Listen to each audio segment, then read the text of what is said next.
আছো জান? এতক্ষণ ভালো ছিলাম না, তোমাকে দেখার পর ভালো হলাম। ও তাই? হ্যাঁ। তোমার স্বামী কোথায় গেছে? এখানে যায়। গা ধুইতে? হ্যাঁ, তুমি একটু দাঁড়াও, আমি ঘর থেকে চাল ডালগুলো নিয়ে আসি। রান্না করতে করতে দুজনে বসে গল্প করবো। ওভাবে কি দেখছো? তোমাকে কেন আজ নতুন দেখছো নাকি? সারাদিন তো তোমার এই চুলের ভেতরেই থাকি, কতটুকু বা দেখার সময় পাই? তাই যেটুকু সময় পাই তোমাকে মন ভরে দেখি। ওভাবে বলো না, তোমার লজ্জা করে। ও দেখো চলে এসে, একটু তাড়াতাড়ি ঢুকে পড়ো। ওই গো গিন্নি, আবার হইলো? হ্যাঁ হ্যাঁ হয়ে গেছে। ফোন করতে বললো না?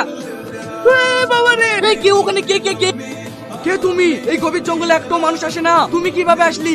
অনেক কথা বাবা, আমি দুঃখ কষ্ট সহ্য করতে না পেরে এই গভীর জঙ্গলে চলে এসেছি। কাঁদিস নি বাবা, সব ঠিক হয়ে যাবে। আর এখানে এসে বল।